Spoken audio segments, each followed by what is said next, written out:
Good evening বন্ধুরা।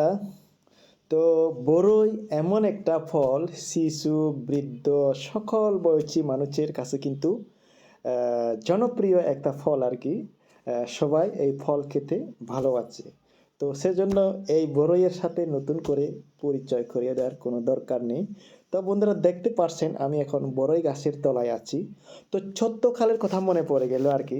ছোট্টকালে কত বড়ই গাছে উঠছি, বড়ই গাছের একদম সেই পাকনা পাকনা বড়ইগুলো পেরে পেরে পকেটে ঢুকিয়ে তারপর গাছে উঠে মানে প্রাণ ভরে বড়ই খেতাম।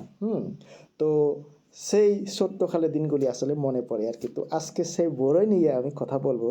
তো বন্ধুরা, আসলে আমাদের দেশে না, তো বিভিন্ন প্রজাতির বড়ই পাওয়া যায়। আপনার চিতক বড়ই, তারপর নারিকেল বড়ই, তারপর আপেল বড়ই, তারপর বাউকুল, তারপর থাইকুল, আরও কত রকমের দেশীয় বড়ই আমরা সবসময় পেয়ে থাকি। বিশেষ করে এই শীত মৌসুমে আমরা এই বড়ইটা বেশি পেয়ে থাকি আর কি। আর আমাদের দেশে তো টক বড়ই তো প্রত্যেকের গ্রামের বাড়িতে, প্রত্যেকের বাড়ির আশেপাশে কিন্তু একটা না একটা বড়ই গাছ আমাদের প্রত্যেকেরই প্রায় আছে।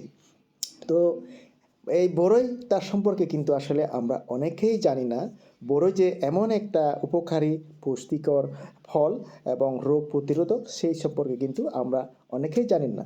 তো সেই জন্য আমাদেরকে কিন্তু সেটা জানতে হবে এবং বড়ইটা আমাদের খেতে হবে। এই বড়ইটা কিন্তু আসলে পুষ্টিগুণে একটা ভরপুর সমৃদ্ধ একটা ফল। তো এই বড়ইয়ের উপকারিতা সম্পর্কে আমি সংক্ষেপেই বলবো। বিশেষ করে আপনার এটা অ্যান্টিঅক্সিডেন্টের উৎস, তারপর এটি রোগ প্রতিরোধ ক্ষমতা বৃদ্ধি করে, তারপর এটা হার্টকে সুস্থ রাখতে সহায়তা করে, তারপর রক্তের সুগার লেভেল নিয়ন্ত্রণ করে, হ্যাঁ, তারপর হৃদরোগের ঝুঁকি কমায়, তারপর ক্যান্সারের আক্রমণ থেকে দেহকে সুরক্ষা দেয়, তারপরে রক্তকে বিশুদ্ধ করে, তারপর যকৃৎকে কার্যকরী করে তোলে, তারপর হজমে সাহায্য করে, তারপর বিষাদ থেকে মুক্তি দান করে, আপনার ব্রেনকে সচল এবং অধিক অ্যাক্টিভ করে তোলে, তারপর খাবারের স্বাদ বৃদ্ধি করে।